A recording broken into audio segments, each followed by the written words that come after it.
I've done a low buy challenge for almost exactly a year now. It means for the last year I've really committed to spending less money on things and just buying the essentials. Now let me give you some context. Firstly, I should probably say that I didn't actually mean to have a low buy year. I didn't even hear of the term low buy until I think it was last month when I was watching my friend Dev's YouTube video about it. It was whilst I was watching that video that I realised that I'd been doing this for an entire year without realising that there was a name for it. I'd been unemployed for most of last year, and as soon as I realised that it was unlikely for me to be getting a job anytime soon, I realised that I had to sit down and change my spending habits.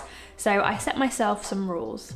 The rules were not buying any clothes, only buying skincare and beauty products if I had run out of a product and I needed to replace it. Not eating out, getting coffees or teas, or getting any takeout unless I was with friends and family to enjoy it with them. Not buying things straight away and instead waiting for at least a week. Gift giving and investing towards myself and my personal growth didn't count, and neither did the essential items like rent and grocery shopping. So for the most part, I really did stick to this, and a year on, what now? I have an income again, so does that mean that I'm going to drop this low buy challenge?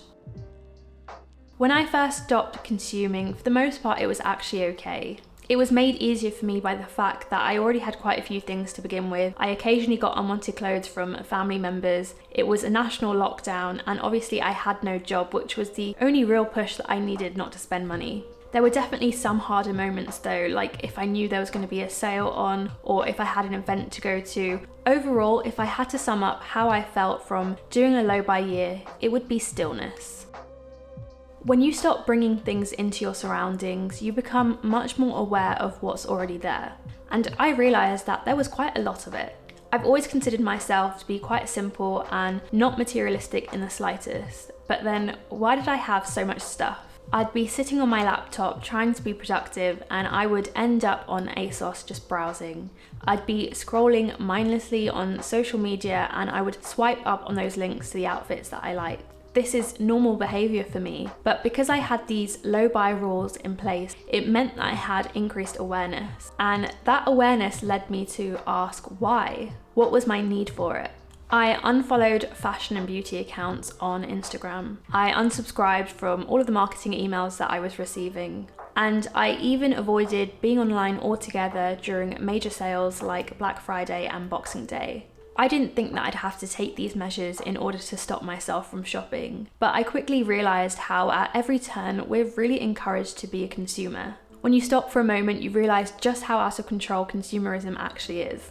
This low buy year definitely made me look at the bigger picture when it comes to society, and I became aware not only of my own spending habits but also those around me. But more than anything, this low buy year really made me look at myself and what I already owned.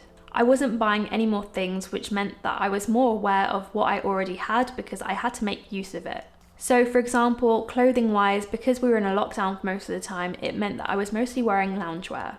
But even within my loungewear, I have an entire drawer filled with joggers, and I didn't wear a pair of joggers once during lockdown. I find joggers really stuffy and I don't like wearing them, and I much prefer wearing leggings. And that really begs the question, why do I have so many joggers if I don't ever wear them? Compared to most people, my makeup is quite minimal. I can fit all of my makeup into a single crate.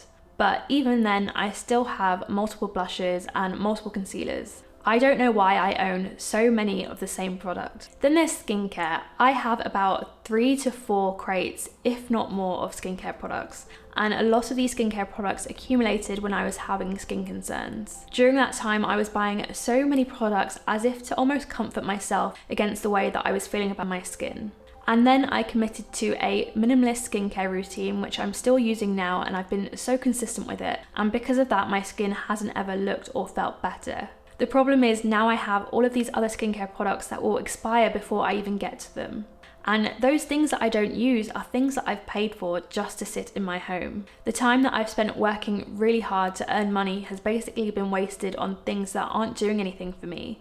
And especially because I was unemployed at the time, I got really frustrated with that trade-off. It just didn't seem right, it didn't make any sense to me. As well as time and money, I also realised how much clutter there was. Even if I'd only recently tidied and organised my drawers, it felt like I always had to do it because there was just too much overfilling my drawers. I realised that I spent so much time folding and washing clothes. And it felt like such a waste of time because I didn't really want to be doing those things. But that's the problem when you have more. When you have things, you have to maintain them. You almost become a slave to what you own. I honestly thought that if I committed to spending less, I'd feel more of a scarcity mindset. I'd feel like I didn't have enough. But actually it ended up being the opposite. I felt like I had too much. I'm now really on a mission to minimalize what I own. So in terms of skincare and makeup, I'm in a really good rhythm with this. I know what products I love, so I only buy them now if I've run out of one. But with clothing, it's a whole different story. I've realised for a while that I've just not enjoyed shopping at all. And even though I was spending so much money on clothes in the past, I always felt like I didn't have anything to wear.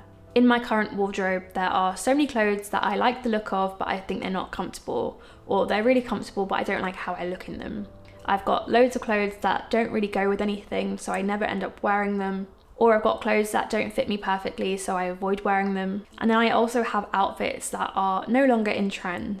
And so it means that I'm always wearing the same outfits in rotation, despite the fact that I've got drawers filled with clothes. And so more than ever, I'm so motivated to start building a capsule wardrobe of just timeless pieces that I genuinely love. To be honest, I'm at this point now where I would just love to love everything that I own. So for example, one of the big purchases that I did make in 2020 was buying this new camera for YouTube. And it's a camera that I love to use, and I'm so happy that I bought it, and I feel the value of it every time I take it out. And I wish all my items felt that way. As I said earlier, being in lockdown definitely helped with my low buy year. And that makes sense because obviously I was going out to eat less and things like that. But it was so much easier not to buy clothes and makeup when I wasn't seeing people. And that made me wonder, what is it about being around other people that makes me want to spend more? Is my spending more to do with how other people see me as opposed to how I feel about myself? I've become hyper aware of how intricately our emotions are tied up with spending. We browse online as if it's a form of entertainment when we're bored. We impulse buy as if we're about to go on an adventure. And we use shopping as a form of therapy. I mean, why is retail therapy actually a thing?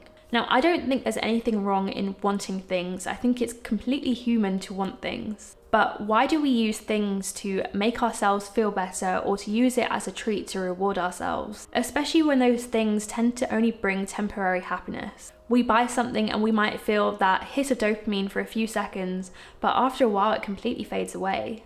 What I found most amusing about my experience with the low buy challenge was the fact that I wouldn't buy anything straight away. So if I wanted something, I would write it on a list and I would wait a week before buying it. But what actually ended up happening is I forgot about the list altogether and I forgot about the thing that I wanted to buy. It showed me how short-lived that feeling was of wanting something actually was. There's no question about it, there's definitely a dopamine hit whenever you do buy something. But I've become more interested in finding things that make that feeling last longer. And I've realised that the thing that does that for me is personal growth or developing myself. It also felt so rewarding putting time into creating rather than consuming. And it felt amazing thinking about less of material things and thinking more about ideas and concepts. I also realised that another important factor to spending less was being more creative with what we already had. So for example, I've got loads of skincare products that I'm not using on my face, but I've actually repurposed them to use them on my body. At one point, I also wanted to buy a phone holder tripod so I could take photos on my phone. But I had a phone holder for my car which I could just attach to the window or a mirror and use it in the exact same way. By consuming less, I also found that I was more productive, more mindful, and just way more intentional. And I really feel like over the last year, I found what I value. I've realised that some of the things that I really enjoy doing don't actually require much spending. And the things that do involve spending are more to do with creating experiences and making memories. And that doesn't just mean things like travelling and going out with friends. For me, a lot of that is also having home comforts. So I'm sure a lot of minimalists would frown upon the fact that I have a wooden elephant ornament or a wall hanging. But for me, these things really do add to my environment and add to how I feel. So these purchases, although they're just sitting there, it's not like they're doing nothing for me. They actually do serve me in some way. Now that I have this mindset, I sometimes wonder if that makes me a minimalist. To be honest, I used to have the idea that all minimalists were pretty much the same, that they all had really tiny homes with hardly any furniture, that everything around them was just black and white and that they wore the same t-shirt every day. But I really feel like this low buy year has taught me that minimalism isn't about going without or even having less, it's about having enough. And that's the stage that I want to get to. I want to have enough. I found the answer to a question that I wasn't even looking for when I first started this low buy year. The question is, what is it that I actually need? And the answer, less. But not less just for the sake of having less, but less so that I could have more joy, more mental clarity, more meaning, and more value. I learned that by having less, I could have more.